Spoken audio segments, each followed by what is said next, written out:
Previously on Tales of the Voidfarer.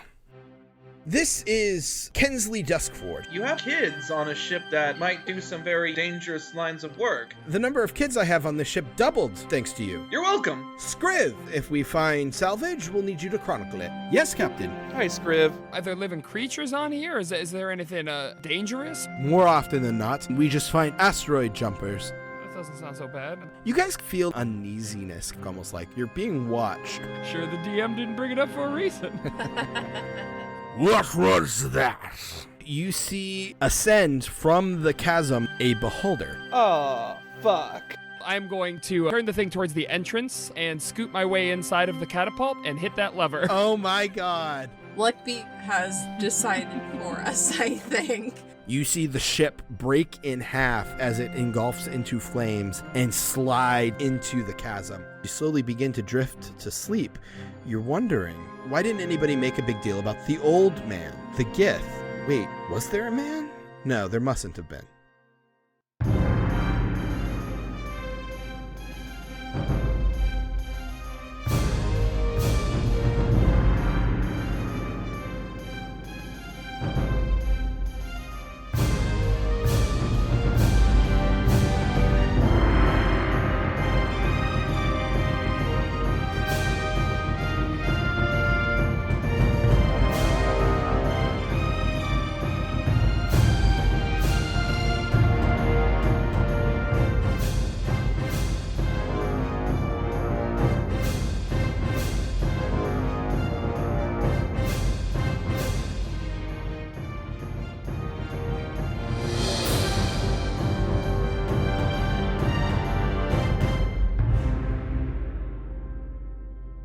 Hey everybody, welcome back to Tales of the Voidfarer, and this is the first episode of Chapter 2. Actually, it's really interesting. We were just talking about this before we started, but this is the first recording since we went live with our Episode 1. So, how do you guys feel about how it's been going so far?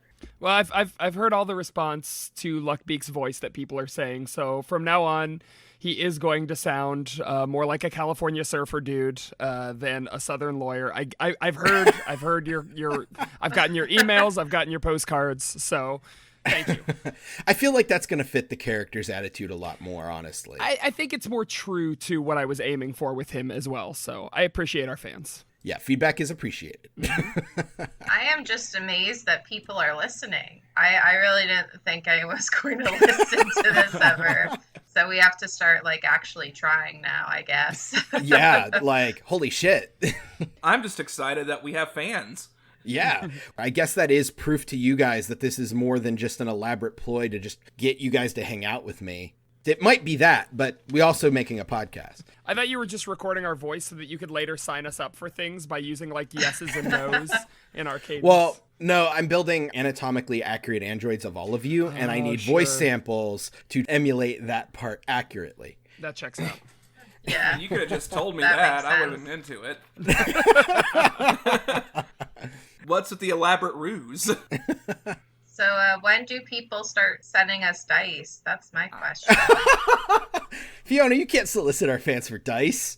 Yeah, you can. I can do what I want. Yeah, well, now you're walking a thin line because you have to give your home address now, and you either are going to get dice or something much worse. So are you going to be that person? That's a risk I'm willing to take, honestly. Okay. Dice or porn, either or. Send both, honestly. Sure. I don't Porn give dice. me gifts. Well, without further ado, perhaps we should jump back into this crazy story that we've started and has a life of its own now.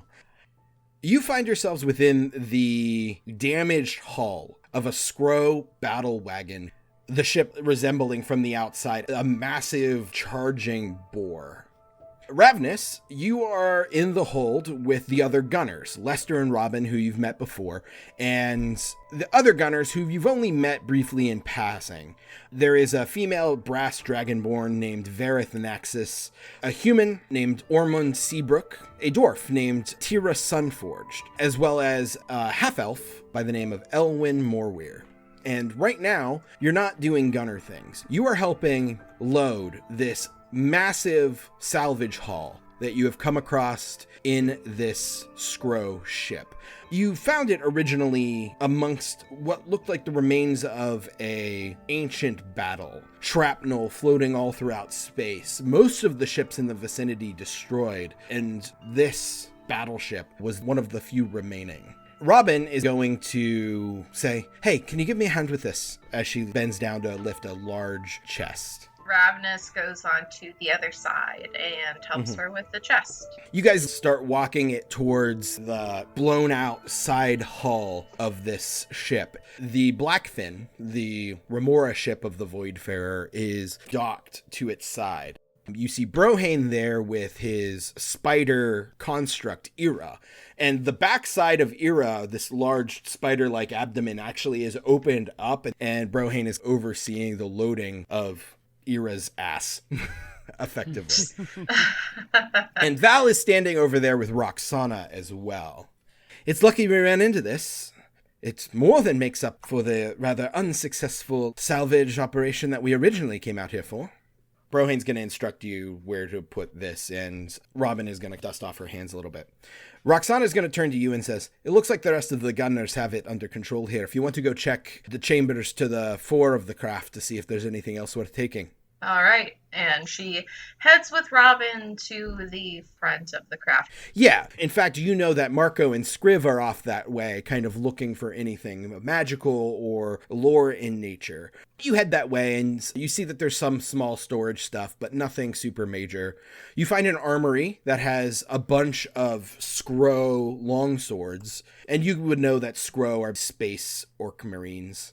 You find the brig, which is right across the hall from the armory. You see that there are skeletal remains inside of the brig. There's 4 individuals, a human and a dwarf for certain, but the other 2 strikes you because they are unmistakably Gith.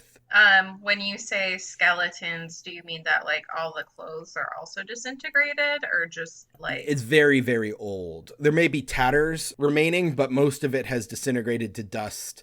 You're pretty sure that this Skro craft was actually here from the Kraatorian age. Oh, okay. It's very old. Like, does Robin seem like they're like super on a mission, or do they like kind of have a second?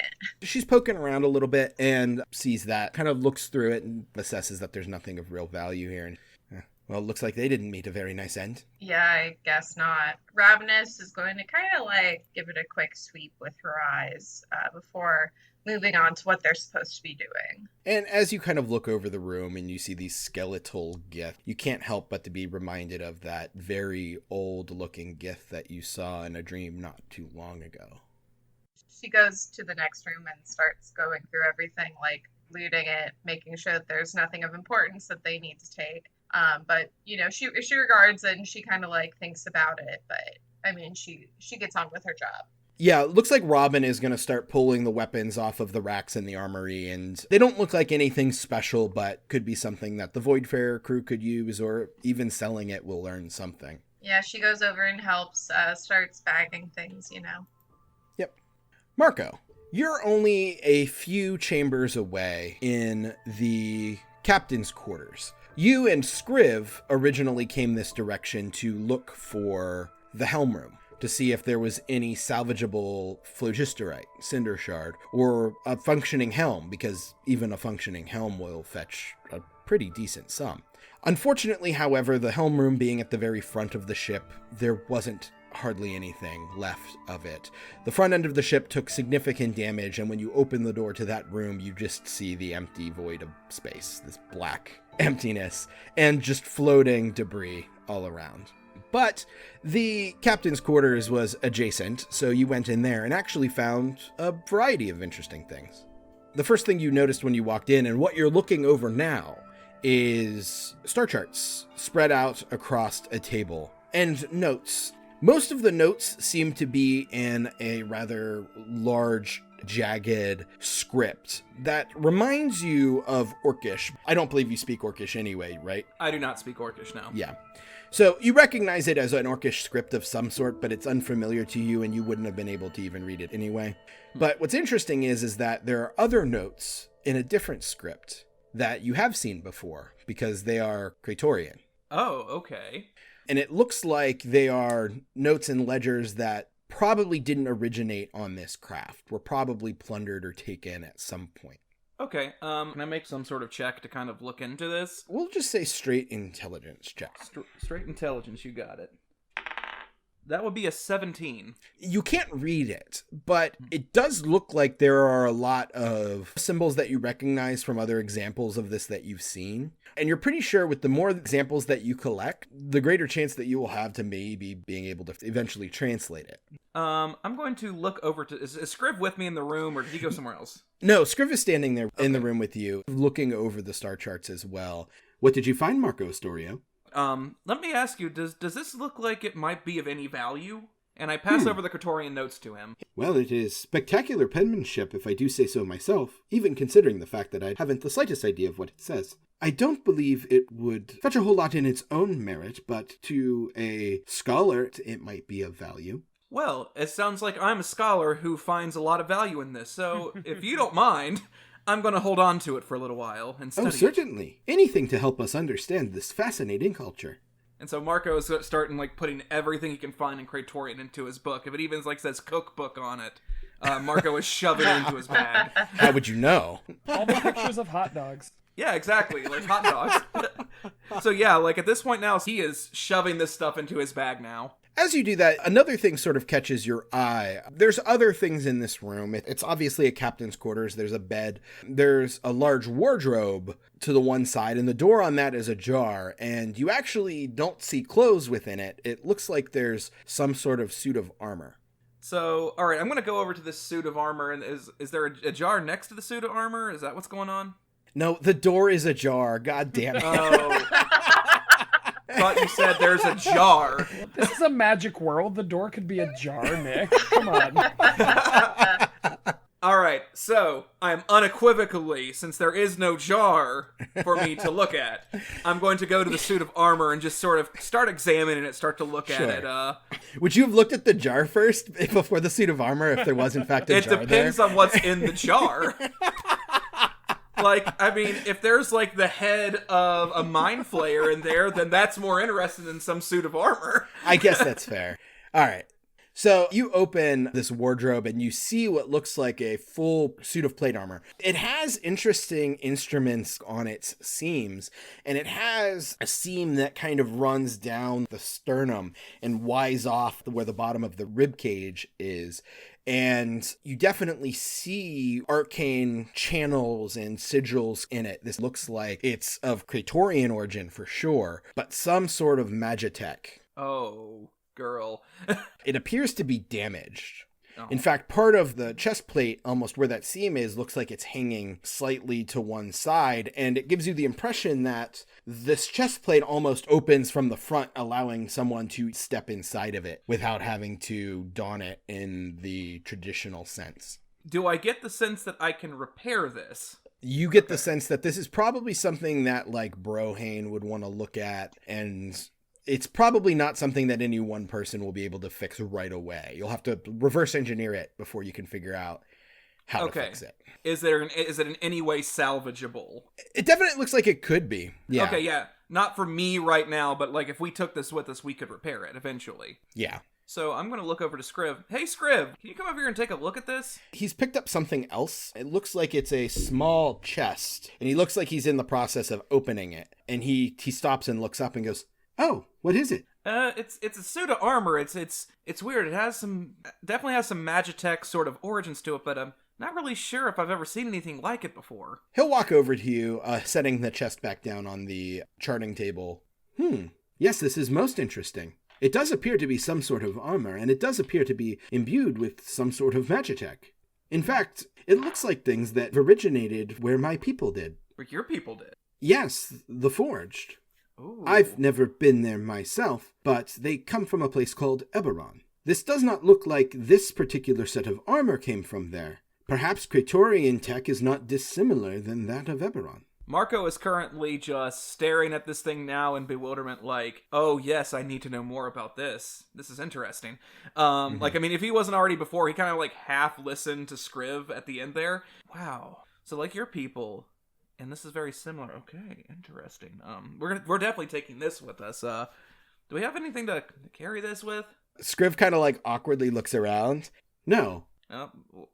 What were you looking at before? I saw you were holding a chest over there. Yes. He turns and he'll pick it back up and he'll open it. He kind of cocks his head at it slightly and reaches inside and pulls out what looks like a glass orb. And it has like a band of silver that goes all the way around like its equator. And it seems to have like a soft bluish glow.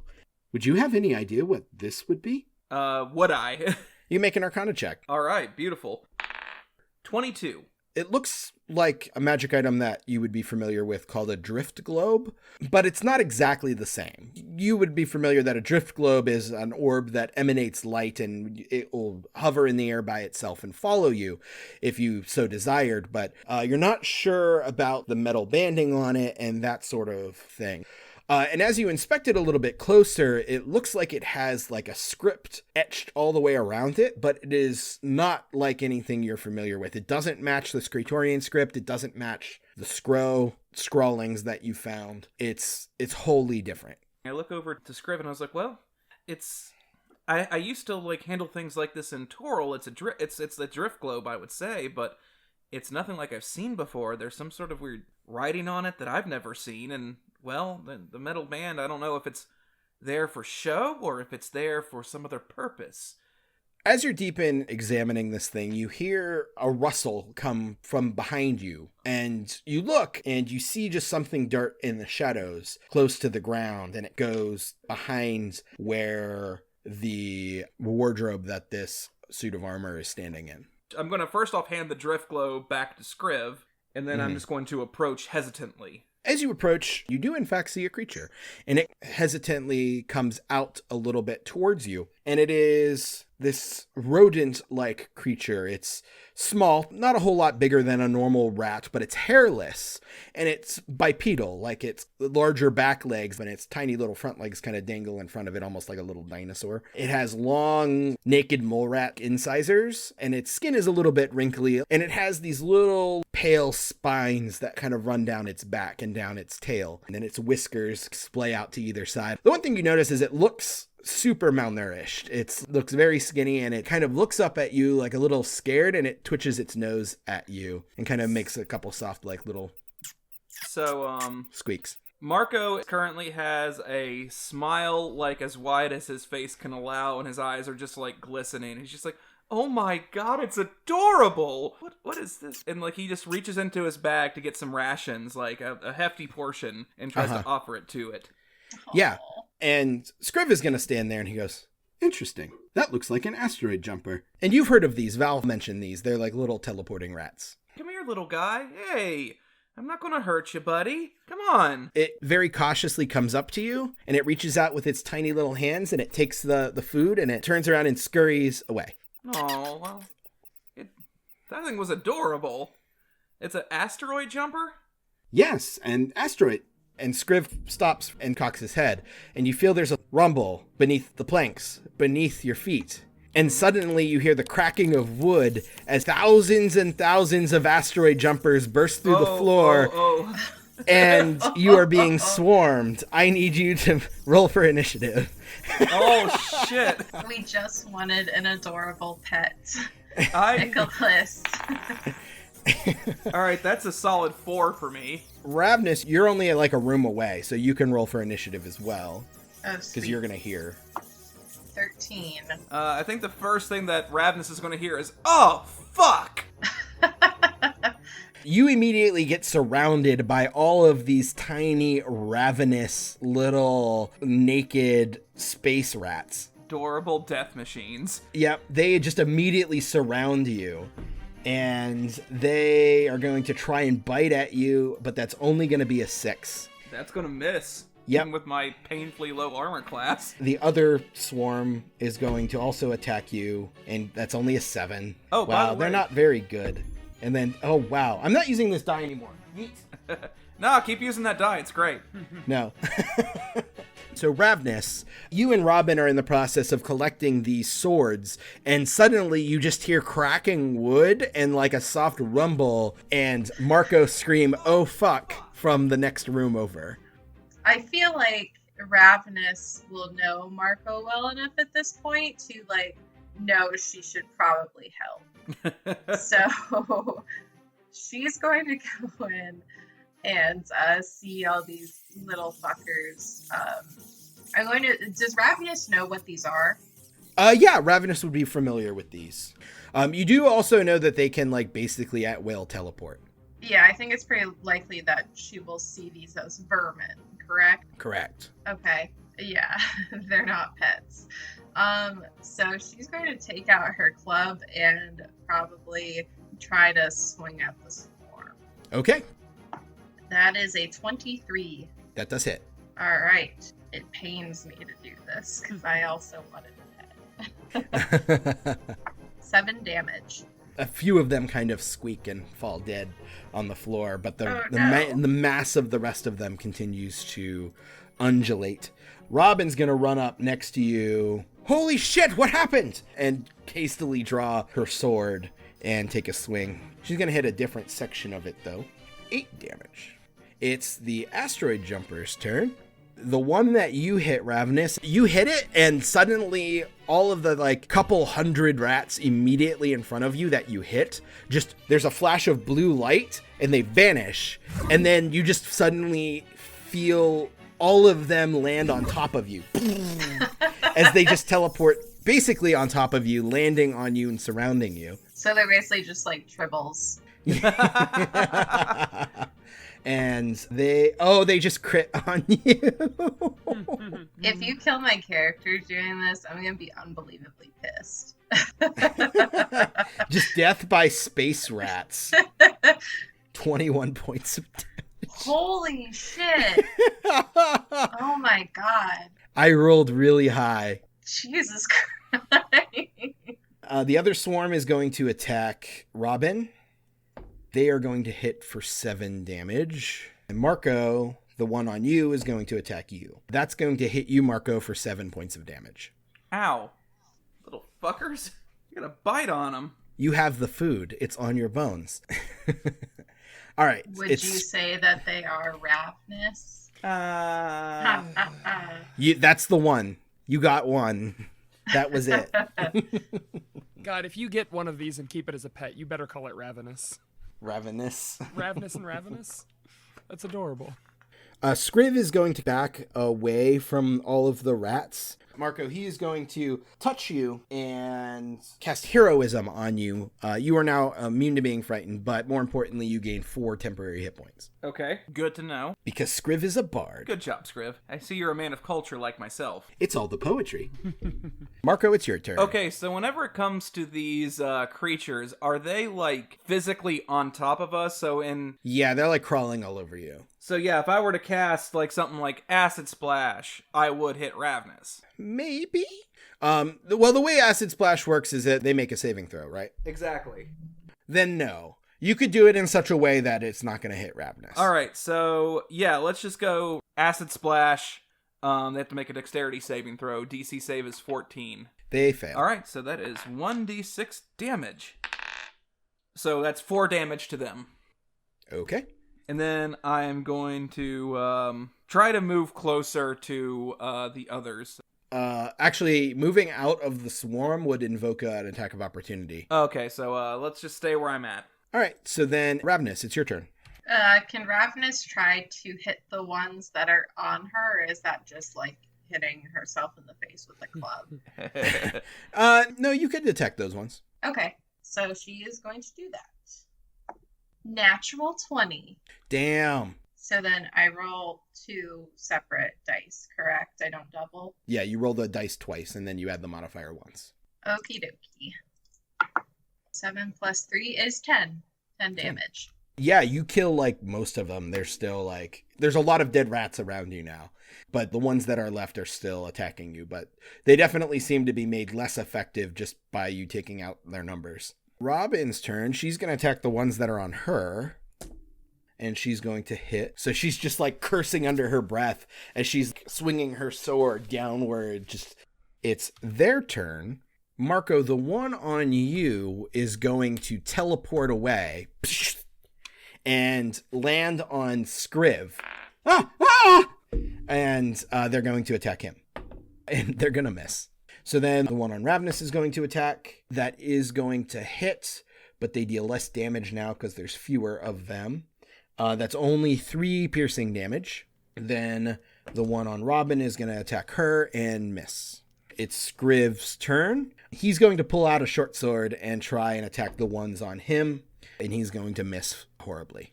Marco, you are now ratless, but all of your friends in the room currently have rat problems. Okay. Let's go then another acid splash on Rav'nys, dexterity saving throw, 14. They succeeded that time. Okay, unfortunately then it just misses. All right, Rav'nys. Hit more of these rats. Do it. That is not as good. That's a 15. That still hits. Awesome. 5 damage. Okay, you kill the last of the rats around you. And suddenly, the other rats kind of see that happen, and there is a sudden flash of blue light, and they're gone. They just vanished.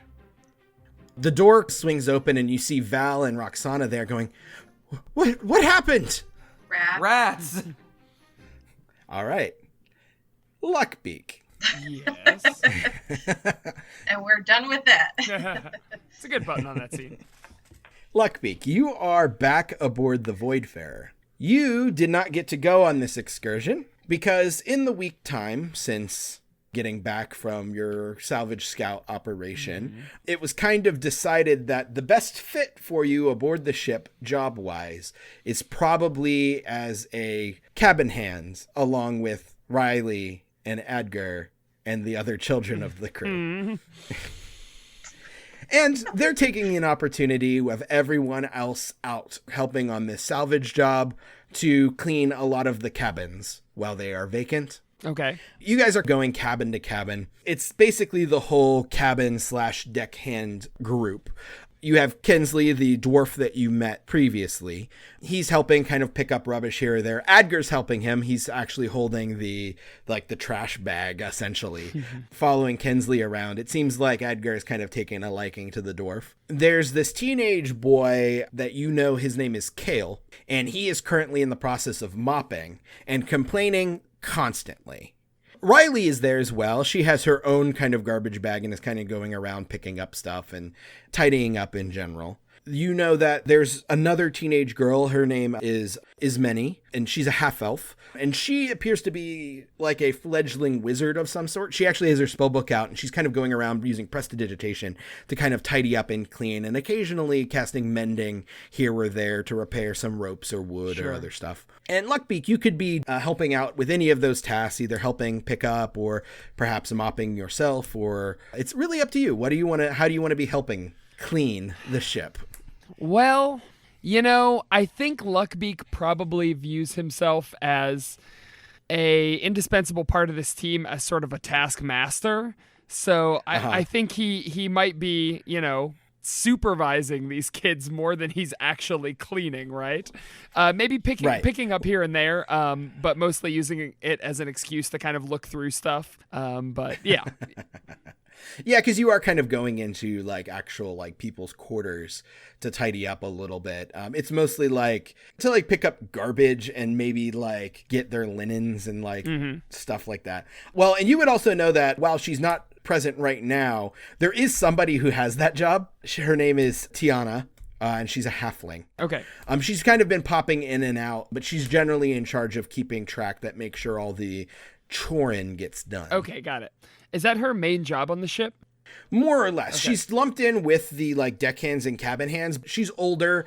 She's probably about Kinsley's age because he's not a teenager. He's a young adult. Okay. She's about the same age as him. And occasionally you'll see she'll come in and she has a clipboard and she'll tap Kinsley on the arm and he'll look at her and she'll sign something to him. Okay. And he'll nod and give someone an instruction. Got it. And then she'll kind of go on to do her business. Sure. But you would know that she is deaf. Oh, okay. Okay. So yeah, you're just kind of there helping out. And there's Kale, this team. He goes, "Oh man, I hate mopping. I'd much rather be picking up shit. And My hands get all pruny. Well, here's a little... Kale, I see a lot of myself in you sometimes, so let me give you a little tip. All you have to do is convince someone that mopping is the most fun thing you've ever done in your life. Stop complaining, start living, and soon you'll be picking stuff up because they'll be begging you for that mop. What do you know? What do I know? Son, I am a... You're only here because you couldn't cut it on one of the actual jobs. I've been telling Val that I should be a gunner for the longest time, and she has me, mopping. Yes? And actually, Ismany is going to speak up. The last time you were picking up rubbish, you complained about that too. He'll kind of roll his eyes. I see. So you'll complain no matter what. Well, guess what? Gunning's no better than mopping's no better than picking up rubbish. You're going to be doing the same thing either way. It's not that exciting. It's glorified. I don't need to be lectured by a fucking duck. Listen now. Shit. Good God. Boy, I do see a lot of myself in you. I had a lot of that same attitude. Kinsey. Hey, Kinsey, could you come over here? I need to pick up Kale and toss him in your trash bag. We got just a giant piece of garbage on our hands. Kinsley is going to look over and laugh. And he goes, now, Kale, you should be behaving yourself. And Kale just turns to him and goes, you're not my dad. You can't even grow a beard.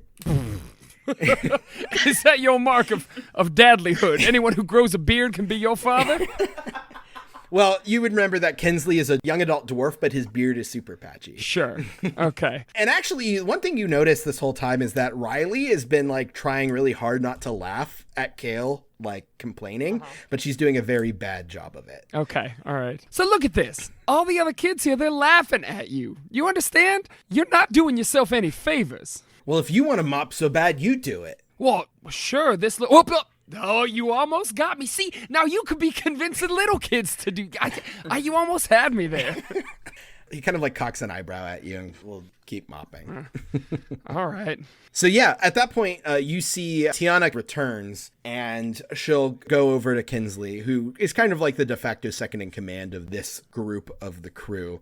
And Kinsley will actually say, Edgar, would you be so kind as to run a message to the helm room and let Mr. Salon know that we will be loading salvage? And Edgar kind of nods, and you see Riley kind of look a little concerned, but Edgar goes, yeah, I can do that. And he'll leave. And Tiana is going to leave as well, going off to do whatever it is she is going to do. And you guys continue moving cabin to cabin, and you get to the main crew quarters, which is a large communal sleeping area. There's hammocks hanging about, and you're continuing to work in there. Okay. And Kale's just going to continue to complain here or there, basically saying, the gunners never have to swab decks.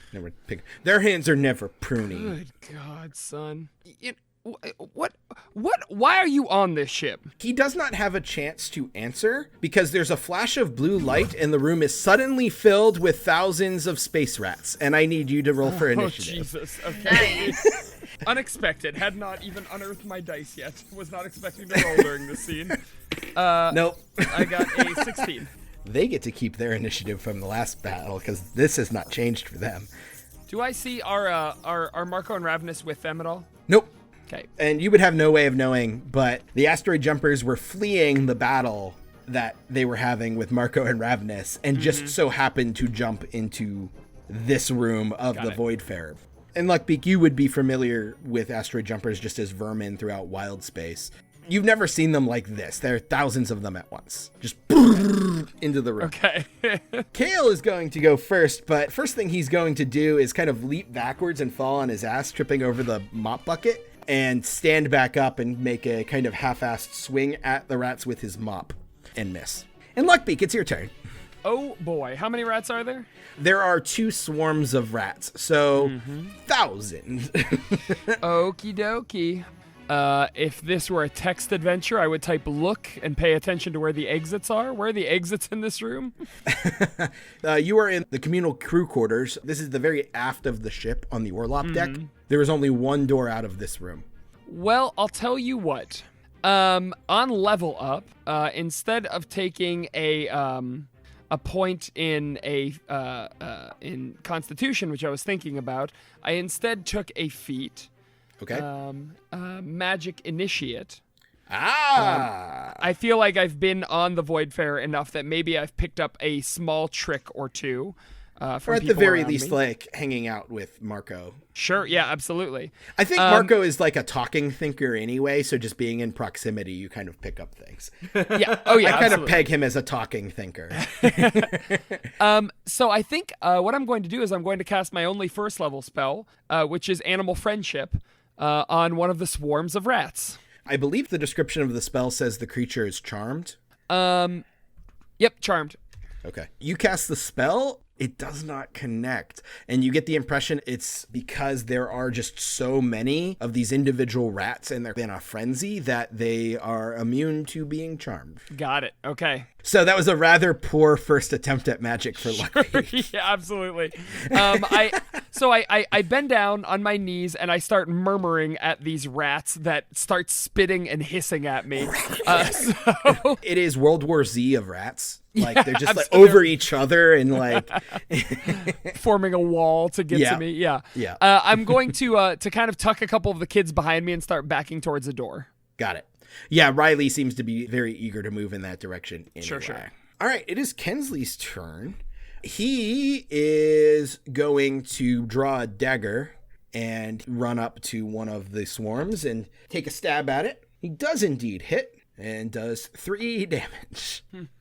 It is their turn. Kensley's getting swarmed and Luckbeak, you're getting swarmed. Okay. They tidal wave over you and start biting at you. 16 to hit, That hits me. 3 piercing damage. Okay. It is Riley's turn. She is going to head towards the door. And actually, the bucket that Kale kicked over is laying there, and she's going to pick it up and just chuck it at one of the masses of rats. The one on you specifically. Oh, perfect. Okay. But it's She's been waiting for an excuse to throw a bucket at me. That's fine. she's going to miss. Okay. All right, it's Ismani's turn. She has magic. What's she going to do?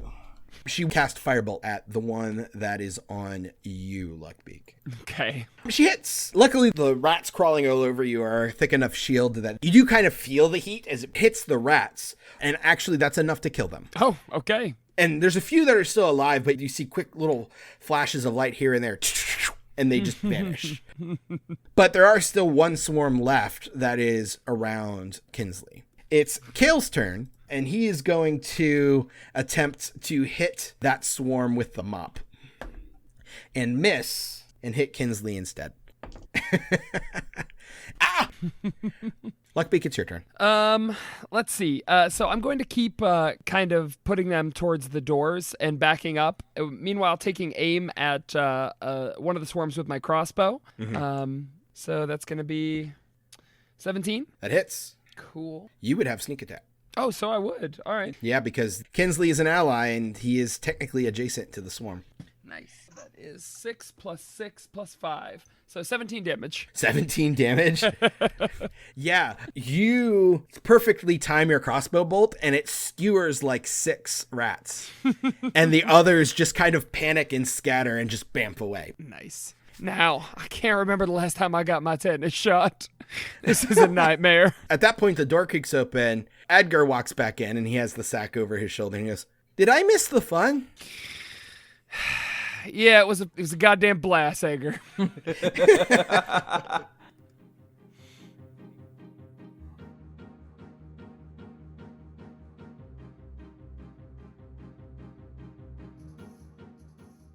Hey everyone, Nick here, your Dungeon Master. Thanks for listening to Tales of the Voidfarer, Chapter 2, Episode 1. To echo what I and the crew said at the top of the episode, we are just super appreciative for everyone who's listening. We put a lot of work into each of these episodes, so it feels super good to know you're out there enjoying it. Speaking of which, if you're liking what you're hearing, give us a follow on our social media and let us know. At Voidfarer Podcast on Facebook and Instagram, and at Voidfarer Pod on Twitter. And consider leaving a review on iTunes. That's super helpful. Or you can just tell your friends. Spread the word.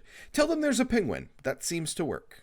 Lastly, Fiona, our very own Rav'nys, and our producer Tom have launched their own podcast on our little Project Derailed network called Big Streaming Pile, where they are discussing the best bad movies found on Netflix and other streaming services.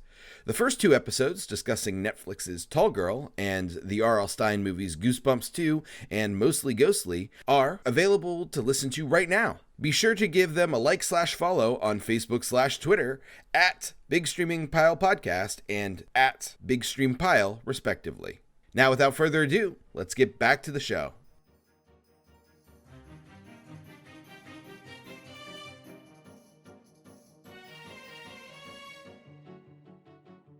After all of that, I imagine everybody gets to work cleaning up this new mess. And Marco and Rav'nys and everyone that was on board this Skro battle wagon, you start shuttling over your ample loot and start loading it on. And actually, Orella is there, the Cleric of Celestion, the Far Wanderer. She's going to be there, and seeing that there was a scuffle, offer healing. And there's also another individual who you haven't really interacted a whole lot with, but he goes as Doc Gallon, and he is the surgeon on board the ship.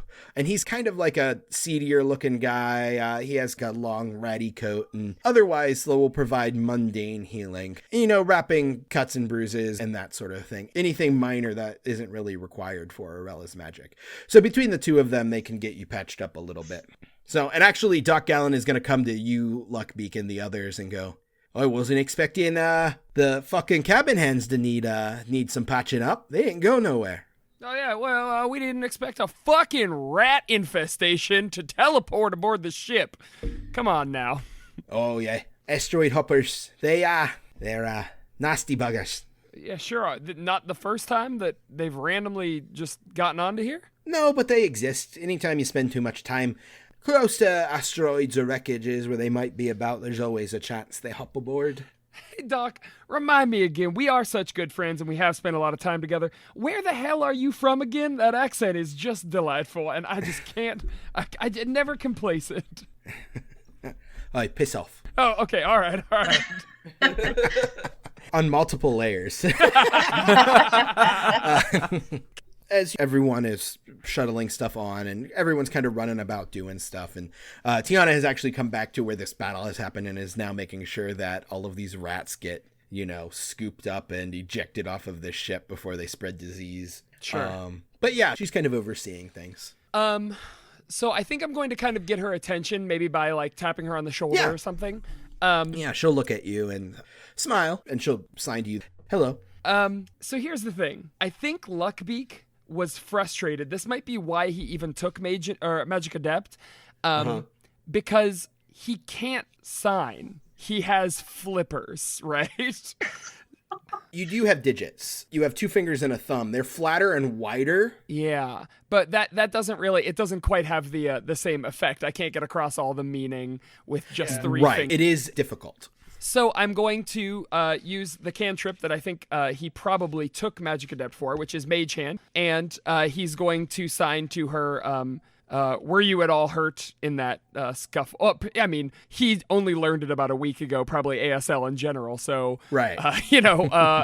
Are you okay is probably where the most he can get out. Well, actually, it's quite interesting. You probably would have picked it up quite well because this particular version of signing isn't too different than your Thieves' Cant, especially like the visual Thieves' Cant, almost like vagrant signs. But you can sign those things in the air, and a lot of that is the base for the signing that she uses.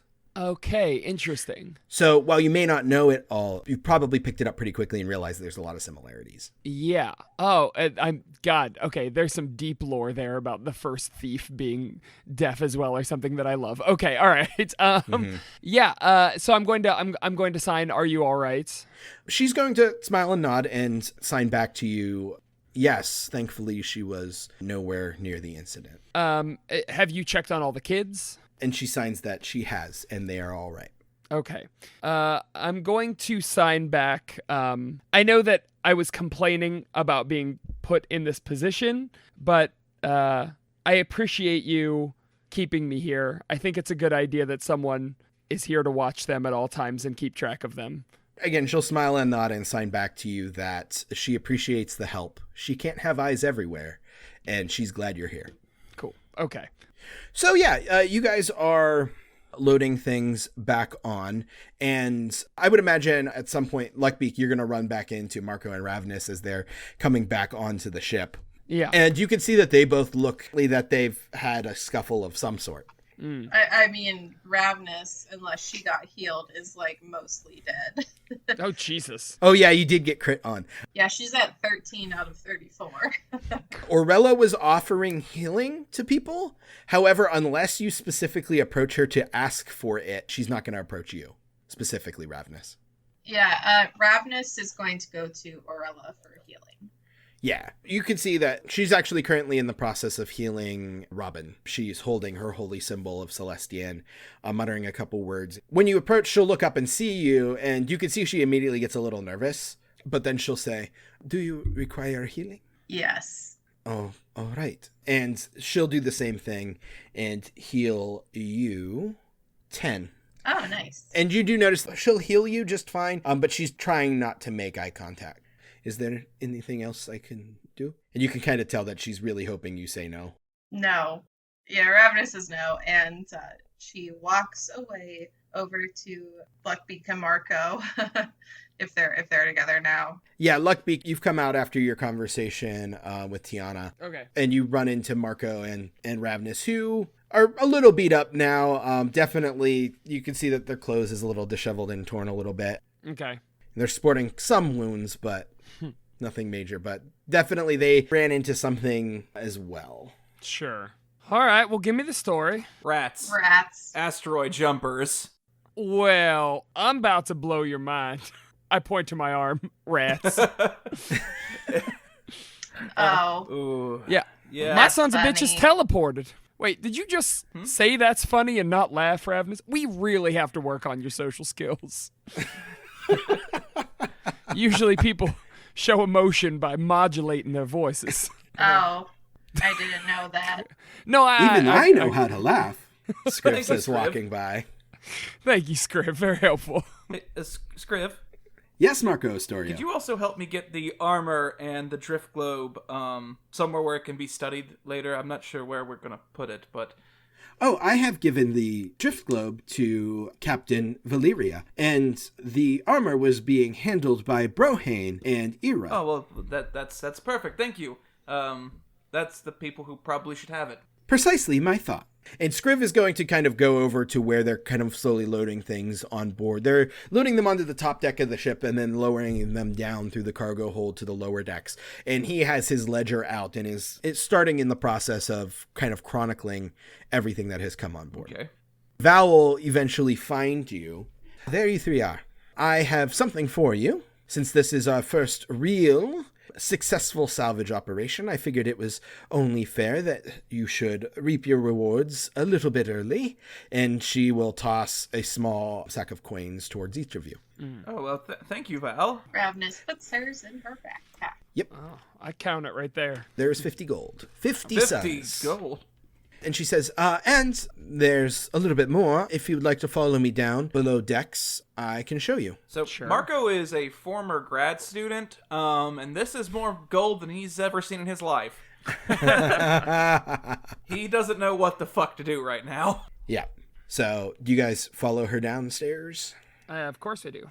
Rav'nys follows. Yep. She's going to lead you all the way down to the Orlop deck, which is the main cargo hold, and head over to the locker/treasury of the ship. They are in the process of lowering a lot of the cargo down. And it's been a couple hours of work now with them, loading everything on. And Scriv is already down here now, starting to chronicle the things as they get put where they're going to be stored for now. But the treasury of the ship is a small room and tucked in the corner of the cargo hold near the brig. And there's a door to one side, but it's almost set up like a shop window.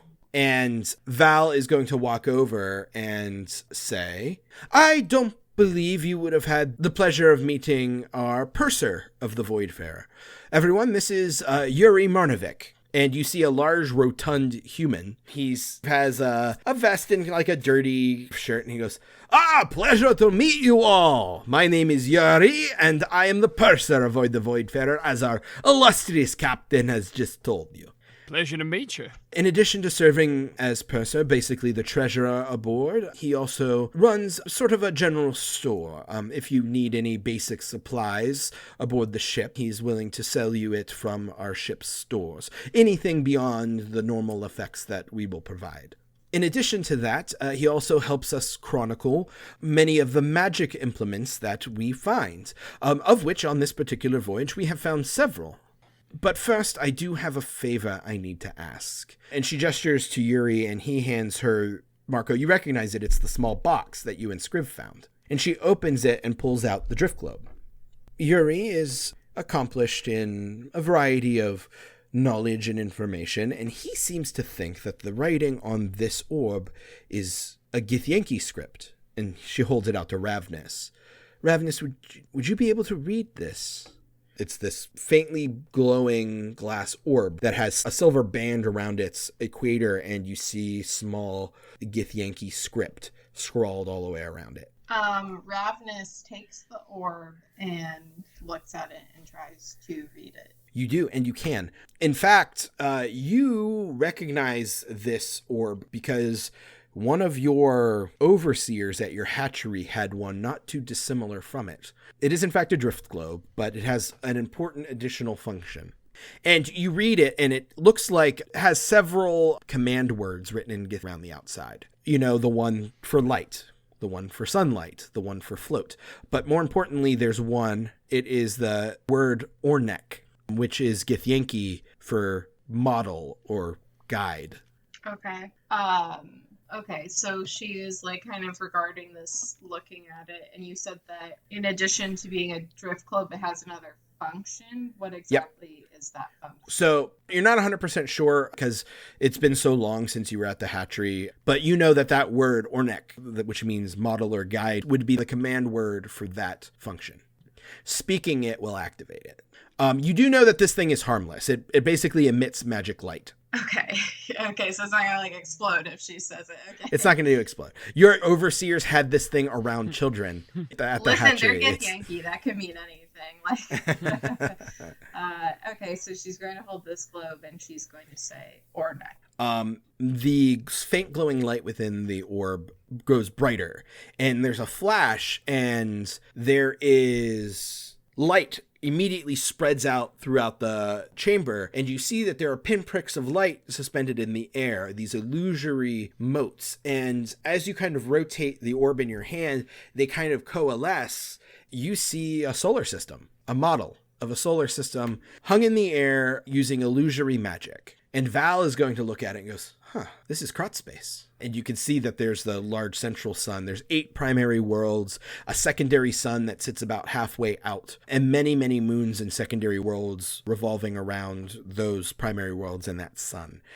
And more importantly, as you're kind of regarding the solar system, there is this faint, wispy tendrils of soft light that kind of crisscrosses its way through the whole map, up and down and throughout.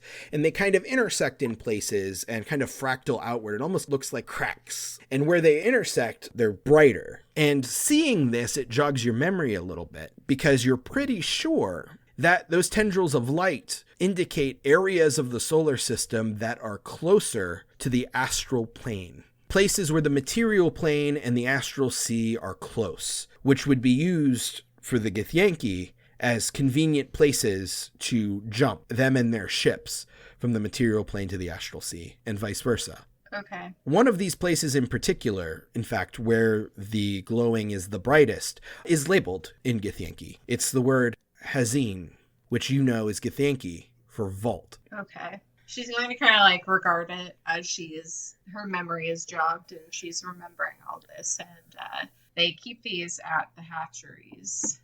These lines here are places where the astral sea and the material plane are close. So you can jump from one to the other in the ships.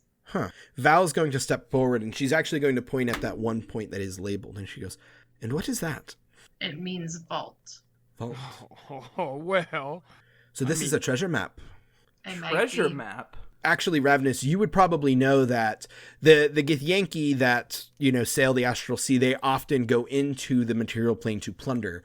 And you surmise that this might be a place where they've stored away much of their ill-gotten gains before they eventually will take it back to the astral sea. This is where they'll likely take their plunderings back to Tunarath. All right. There were 2 dead Gith on the ship that we just came off of. It was likely theirs. Are you saying that there's treasure out there just sitting somewhere? That's what I'm hearing. And now, this is the first time in my life I think I'd ever said this, but, would it be disrespectful to your people or your culture if we... these were dead Githyanki, so I feel like we kind of need your permission, Rav'nys. Well, if it's still active, I'm sure that it'll be defended if someone were to come across us. Wow. Well, you would know that these Githyanki were from probably way before everything sealed. This was from the Kraatorian era. Oh, that's right. Yeah. The Githyanki must have been active then as well. You're not sure? I guess it could be active, but it's probably unlikely. Yeah. It's unlikely that it's active. We could try. I don't know that it's still being used. I don't know if there's even anything there. All right. It's from a long time ago. There could still be valuable information there at the bare minimum. I definitely think it's worth checking out. But we have quite a profitable haul now, so perhaps we keep this close to our chest, and once we take all of this back to Nadir Anchorage, we can make this our next voyage out. That sounds good to me. All right. I love it. Perfect. When you activated the drift globe, it kind of drifted out of your hand and is floating in the air. And she'll reach out and grab it, and the illusion dissipates, and she'll put it back in the box and then take it and hold it under her arm. This isn't usually the way we do things, but I figured, given that you're new here and I wanted to show my appreciation, especially having proved that you can, handle the unexpected, as it seems, with the unfortunate Beholder incident, but I wanted to give you an opportunity to have your pick of the magical items that we found on this Skro vessel. And she gestures to the counter that Yuri is standing behind, and there are 2 distinct piles. Based on the information that Yuri has given me, I've decided that you'll each have a chance to choose, but you can take 1 item from this pile, she gestures to the one on the left, or 2 items from the one on the right. And Yuri will speak up. And if you have any questions, let me know. I can tell you what everything is. All right. Well, thank you. This is very generous. And Val will say, it is nothing. I wanted to make this a gesture of my appreciation. Consider it a welcome aboard gift. Very good. Well, I feel welcome. Let's get to getting, I suppose. So in the left pile, you see there is a scroll tube. There looks like there is a pair of crystal lenses on wire frames folded neatly to one side. There's a large potion bottle with a shimmering red liquid within it. There is a stone of polished green agate. And then there is a javelin whose head is shaped like 2 intertwining jagged lightning bolts. And that's the left pile? That's the left pile. That is you can have one of these. Sure. If you choose from that pile, that's all you get. The other pile, you see there is another spell scroll. There are 2 vials that are smaller than the one on the other side, but they seem to contain a similar shimmering red liquid. There's a second spell scroll on this side. You see that there is a simple wooden 6-sided die. There is a bull's horn on a leather strap, and it has flying owls carved around the rim. And then there is a vial of a potion that has separated into thin layers of brown, silver, and gray. Rav'nys goes to the javelin and picks it up and goes, "What's this?" Ah, that's a javelin of lightning. You throw it, and it turns into a bolt of lightning that'll electrify your enemies and then turn back into a javelin. Does anyone else want this? No, thank you. Rav'nys knows what she wants. Marco just is like, no. I want this. And she has made her pick. Yeah. I've always looked good in a pair of glasses, I thought, so I'd like to check these out. Ah, yes. They will help you observe small details when you are investigating. Possibility. Is that in the 1 pile or the 2 pile? That's in the 1 pile. Damn. Yeah, so you can see much better than normal out to a range of 1 foot, so you have advantage on intelligence checks to investigate that rely on sight while searching an area or studying an object. Hot. Then I'll look at the spell scrolls while he's looking at that. The one that's on the you get 1 item is a spell scroll of Glyph of Warding, and then the 2 from the common pile, it's a spell scroll of Speak with Animals, and the other one is a spell scroll of Find Familiar. Okay, definitely looking at the 1. The other 2, not so much. And then you can mix and match from that pile. You can take one of those scrolls and then one of the other items or whatever. All right. Marco's currently still focused on the current spell scroll. I think the other 2 he'll set aside. Yeah. Now, this doesn't look like it's worth much. I pick up the stone. Why is this in the pick 1 pile? That is a stone of good luck. Now, you can't shit a shitter, my friend. You can't just give me a stone and say it's a stone of good luck. Come on now. No shitting happening here. Yuri took care of that earlier. All right, Yuri. Well, what the hell does a stone of good luck do? Mechanically, pretend you're a DM. It'll help you in every endeavor you take and save you in any reaction you need to make. And in fact, it would give you a +1 bonus to ability checks and saving throws. Period. Wow. God damn it. I like that as Saker, but I feel like Luckbeak would not be convinced. He has luck in his name. No, it's right there. Okay, and then just one more. This die right here. That's a charlatan's die. All right, which does. It's magically imbued, so when you roll it, you can decide what number it shows up. Oh, that's real good. I do like that. You know what? And then, God, I feel like I'm being annoying here. But can I talk about the horn? That's a horn of silent alarm. When you blow it, it doesn't make any sound except to the person you want to hear it. Within 600 feet. Sure. Well, I'm definitely getting that die. You sure you can't give me the die and the stone? I'm sorry, Val makes the rules. Well, I know, but tell you what. Let me roll this. If I get a 6, I get the die and the stone. I don't think so, little bird. Maybe I should have taken the stone first so I had a better chance of making you All right. I look at it, it's like, so what's in the vials then? What's the potion? Well, this one, he gestures to the larger red potion, is a potion of greater healing. Wow, I go Scottish when I do Russian sometime. A potion of greater healing. And these 2 are the regular potion of healing. And this one is a potion of climbing. All really cool, but, well, I have Aurelia for healing, I suppose, and, I don't usually get into many scuffles, and he currently still has a gaping open wound from the... Marco has his priorities. Exactly. Like, he just completely ignored the huge gaping wound in his chest. It's like, I don't get into fights that often. It's just bleeding. So he's like, he's gonna look at the 3. All right. Well, for me, the dice have spoken. What's the goggles name again?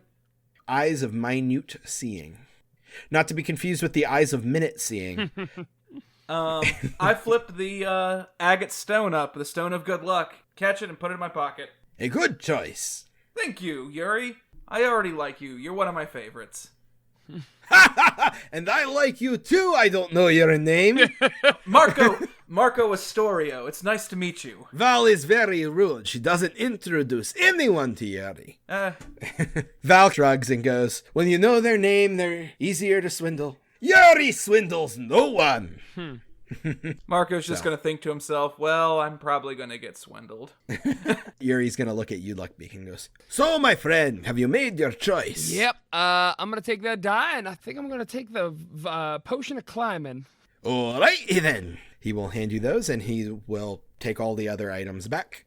So you guys can go ahead and mark those things, and I will send you the specific text for them, or you can look them up there in either the DMG or Xanathar's Guide to everything. Thank you so much, Val, for offering this. I appreciate it. Like I said, it's the least I can do. Consider it a welcome aboard gift. But after a big haul like this, the crew usually celebrates. I would be surprised if they haven't already started. So, let's join the party. All right. All right, then. So she'll lead you upstairs. And in fact, basically there is carousing to be had out on the decks. But Val is going to go back into the mess. And you see that there is a handful of people in there. Specifically, Val is there now. Elmsworth, Coot, Melinda, Roxana, Brohane, Laney, Scriv. Doc Gallen is there. Johannes. Then there's a couple riggers that you've seen in passing, Luckbeak. There's a female gnome that you would know. Her name is Fenella Sully. Mm-hmm. There is a tiefling that you saw in passing. He was up in the rigging when you met Scuttlebutt. You would have learned by now his name is Odyssey. That's the tiefling? Yeah. That's the tiefling. And then there is a female human, and you know her name is Lillian Everly. So yeah, and they're all have tankards, rum and ale, and wine is flowing. Coot is bringing out cured meats and cheeses and fruits with bread, and everybody's kind of laughing and having a good time. All right, I could get used to this. This happens after every single one. I mean, come on, this is great. The best halls are a cause for celebration. Wow, and this was one of the best? It's one of the best in a long time, yes. Well, hot damn, we're your good luck charms, aren't we? Apparently. Help yourselves, anything you'd like. She's going to move her way through the room and kind of sit at the table in the far back of the room that is perpendicular to the others, kind of like a head table. Some of the other officers, Brohane and Elmsworth specifically, are sitting over there. Coot's going to walk by and goes, here's some food. I don't remember what kind of meat this is. That's cheese, though. I know that one. I grabbed some meat, some cheese, and some bread, and He's the old guy, right? He is the old turtle. The old man. It's really funny because this mess room is pretty cramped, and he kind of like carves his way through, nudging and bumping into people with his huge, wide turtle shell. Oh, God. And he seems to be like, making sure that food is coming out and making sure that people have drink. And Luckbeak, you see that there's a large bowl of fruit on the table, too. All right. That's what I was waiting for. Yeah. Rav'nys is like watching, his name is Coot. She's watching him, like fairly curiously, like kind of regarding him. Mm-hmm. And as he walks away, she turns to Marco and Luckbeak. When we left the ship initially and fought the Beholder, do you remember the old Githyanki we saw? there, not particularly. When will we see one of those? I don't know. I don't recall that at all. Like, I'm still cool with rolling with it, but I don't think I remembered seeing him in the moment, but when we came back to the ship, I feel like we saw an old Githyanki, and I was curious why we didn't react to that. I'm sorry, are you talking about Coot? He's not a Githyanki, he's a turtle. No, I know that. I just wondered if you knew that, because there ain't no Githyanki on this ship, Rav'nys. You're the only one. Rav'nys. Yeah, you're the only Githyanki I've really ever met. Well, not on the ship with the Beholder. Huh? No, I mean, I remember seeing bodies, but I don't remember seeing an old Githyanki. Was it an old Githyanki body? Because I think there was some on the one we just left. No, it was an old Githyanki, and that's the strange part, because there's no such thing as an old Githyanki. Did this person talk to you, Rav'nys? I don't remember if I talked to them, but we did meet them. I'm sorry, but why don't Githyanki get old? Because when they get to be adults, they don't age. Marco, I understand your scholarly brain, but that's not the confusing part right now. Rav'nys, you think you saw somebody that you may have talked to, but you don't remember, and you didn't even bother going back to save them or trying to confirm with us until days afterwards? What? Oh, I think you might have seen something back there, Rav'nys. Some sort of, I don't know, ghost or do you remember anything they told you? No, we all met him. All of us. Oh. Did we talk to him? I don't remember. Well, I don't remember ever talking to an old Githyanki. The only Githyanki I remember talking to is you. Oh, Rav'nys, I gotta go to the little Doa's room. I'll be back in a minute. I'll be right back. I'm going to find my way to Doc Gallen. Yeah, he's like on the other side of the same room. Yeah. He's sitting there with a large tankard. And I'm gonna be like, hey, Doc. I think something's wrong with Rav'nys. You say something's wrong with her? Yeah, she thinks that me and Marco and her saw an old Githyanki, which by the way, apparently doesn't exist, in a cave, and maybe had a conversation with it, and I mean, it's definitely a hallucinatory experience. Yeah, that sounds right. Okay, yeah, Doc, that's not quite what I wanted to hear from you. Look, I know how to patch stuff up. I know scratches and bruises. I wasn't even a surgeon before I came on this ship. Okay, so Truth be told, you got no PhD. Doc is a nickname rather than Nope. Okay, just checking. my name is Arthur. They call me Doc. Gotcha. I was a snake oil salesman, and I got myself on board under the guise of being a doctor, and well, they knew, but they just said fuck it and taught me how to be a fucking surgeon on a ship, and here I am. This Right. is not reassuring. In the least. He's so open about this. So if you say she's crazy, I'm inclined to believe ya. I'm going to Aurelia from now on, and only Aurelia from now on. And there's no, I mean, do you think that anybody on this ship could give, like, on-the-job psychiatric training to anybody else? Because, I mean, I'm concerned about Fuck, it. mate, beats me. You gotta ask them. All right, well, thanks for a shit-ton, Doc. I appreciate it.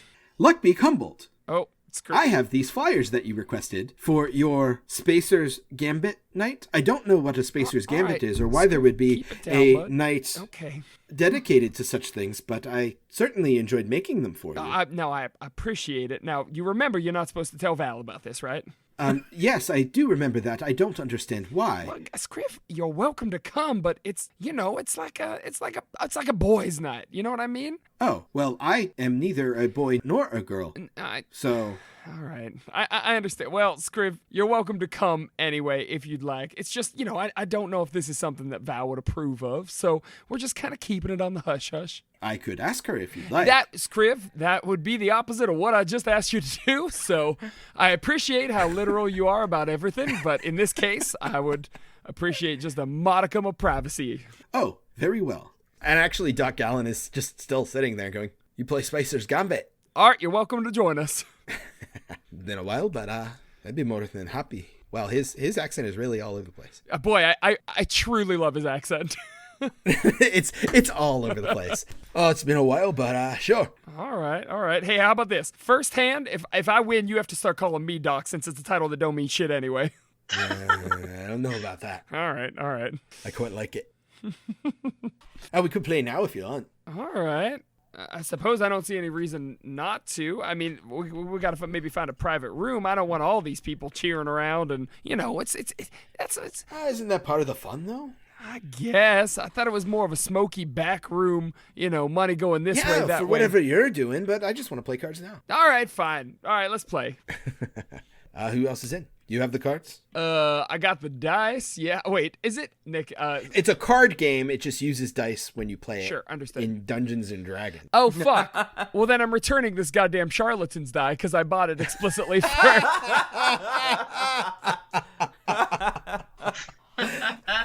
Well, you can imagine that there's plenty of other uses for it. Yeah, probably, but I just really, really wanted to win Spacer's Gambit.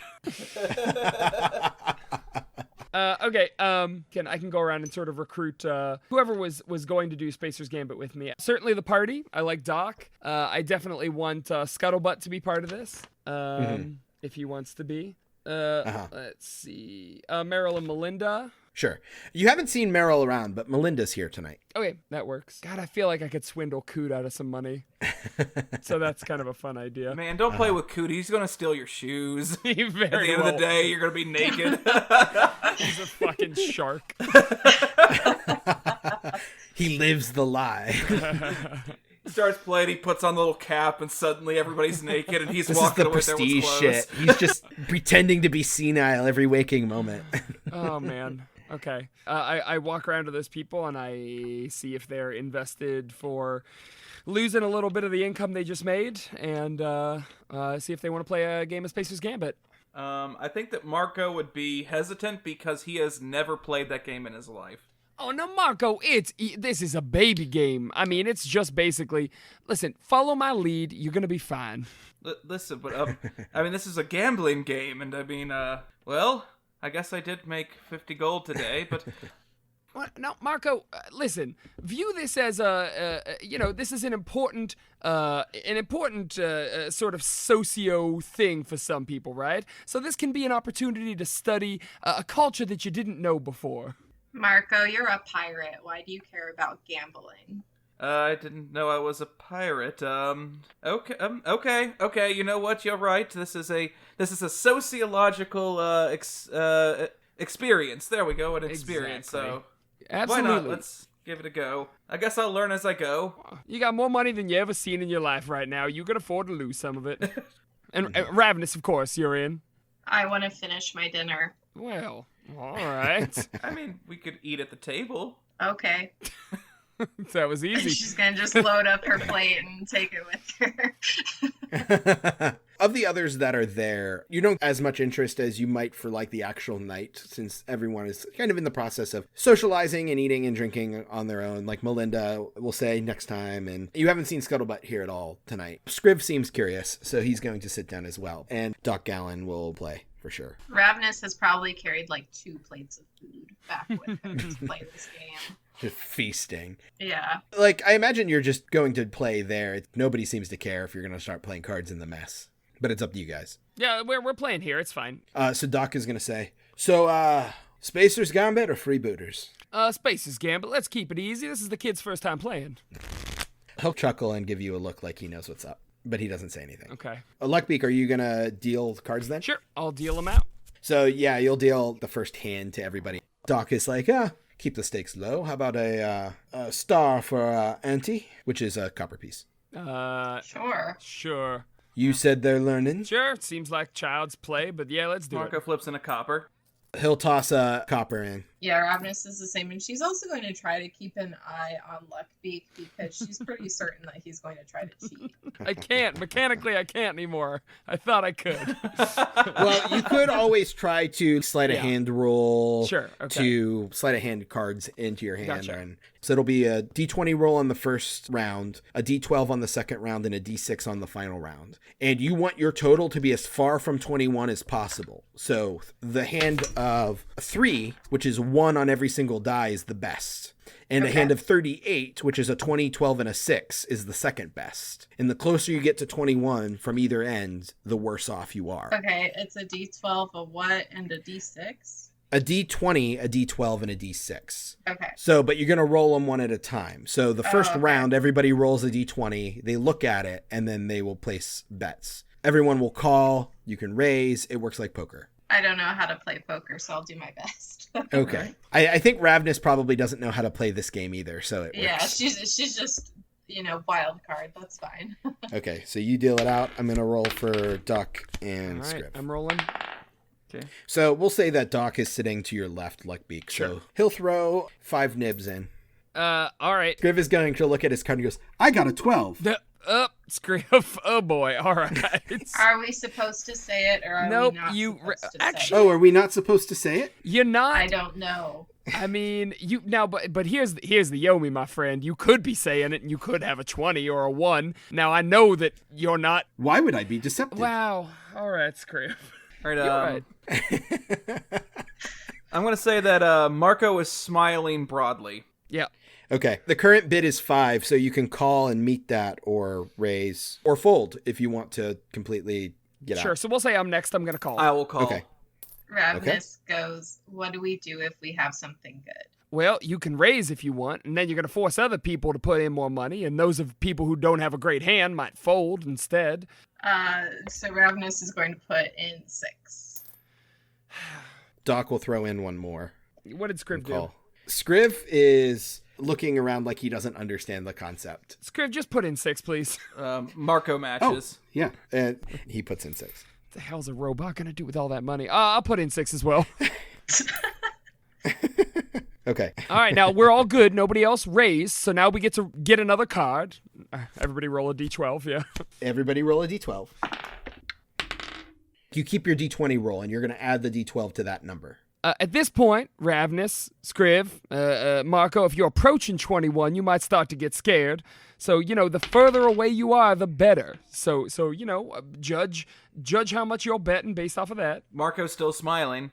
All All right. Well, I believe we start Doc. with Doc. Yeah. Doc is going to put in a whole shard. Is that a silver? That's a silver. Or not a shard. A shard is Waterdeep currency. Yeah. I was going to say he's anything, going to... Yeah, he puts in a whole moon, which is a silver piece. Which is almost double the last round's bet. Yeah. Oh, boy, Doc. You feeling generous, are you? He kind of grins at you.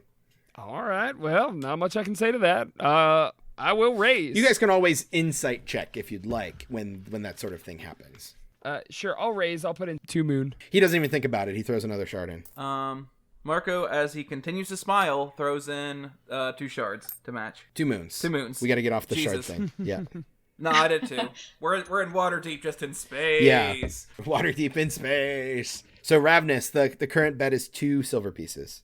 Yeah, she puts in 2 moons. Definitely not 2 2 moons. Scriv? Will I get this money back? No, well, Scriv, if you win, you will. And you'll get all the other money, too. But if I win, then that means everyone else has lost. Yeah, Scriv, this is kind of a competitive game. It's not really a cooperative thing we're doing. Oh, I don't believe this game is for me. And he's going to slide his cards in. You can interpret that as a fold. All right, everybody's happy with that then. All right, well, this is the final card. So here you go, everybody. All right, then everybody roll a d6. Nick, as I'm dealing out the final card, I'm swapping one of my cards for one of Scriv's face downs. Can I try to sense that? Because I said I was trying to watch Luckbeak. Yep, go ahead and make a perception check. You can do it with advantage because you were specifically looking. Nice. Is this versus my sleight of hand or what? Yep. That is a 14. 17. Ah, shit. So, yeah, you don't notice. He's very good. Dealing out with the one hand, and he just quickly, without even looking, swaps. I switched my my D20. Okay. Doc is going to throw another 2 moons in. Now we're still playing with moons, huh? I mean, where I'm from, and I know it's not the same everywhere, but you know, it's conventional to have copper on the first hand, silver on the second, and I flip in a gold piece. You notice that Marco's grin has gotten even wider as he is showing his teeth. He looks at Luckbeak and he throws in 5 gold pieces. Now, Marco, remember, it's furthest from 21. Doc is going to see that and go, well, fuck. And he's going to fold. Rav'nys? Yeah, Rav'nys will do that too. Well, hell, I mean, I'm not a man to turn down a bet. Here's 4 more. All right, fellas, let's flip them over. So what were everyone's totals? I had 8. I also had 8. Oh, shit. Rav'nys had 11. Oh. So Luckbeak and Marco split the pot All right. because they had the exact same hand. All right, Excellent. I like this game. Yeah. I like this game. I definitely had 20 before I switched out my card for Scribs. Oh, shit. All right. Well, Marco, that's what we call beginner's luck. I'm proud of you, boy. Looks like that stone luck's coming in handy. Yeah. Oh, good God. Why didn't I took this damn die. This is useless. Well, hey, nicely done, my friend. Oh, thank you. As you collect the cards and you're shuffling them to deal out again, the door swings open and you see the Tabaxi rigger, who you've only seen at a distance. He's this black furred Tabaxi, yellow eyes. You know his name is Jack in Tatters, or Jack. And he runs in and goes, "Captain, there are ships. We've come out of spelljamming speed. There's 2 ships." And Val will stand and walk out of the room. And actually, most of the crew are wide-eyed now, and they put down their ales, and they're going to follow her out to the deck. Of course we follow. So you get out there, and there are, in fact, 2 ships, and you can't hear them. You know that they are outside of your air envelope, so there's no sound. But you see the flashes of cannon fire as it looks like a Marlin, which is an open deck ship, not dissimilar from a hammerhead, but it looks like the swordfish, is exchanging blows with this ship that looks like this enclosed dwarven make ship out of stone. And you see emblazoned from a mast coming out of the top of the ship is the flag with the red triangle with the 3 bifurcating spokes of the Zenith Syndicate. And the other ship are flying the colors of the Salvagers Guild. And Val looks like she's deep in thought. She's contemplating something. Elmsworth is going to stand up next to her and, "Captain, if we are careful and keep our distance, we can skirt by unscathed." And Val is going to furrow her brow.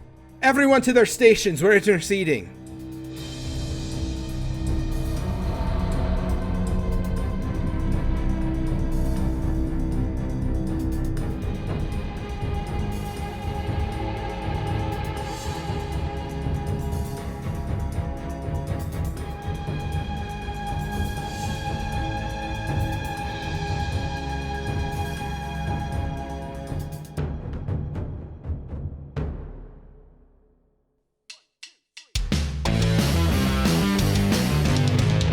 ProjectDerailed.com.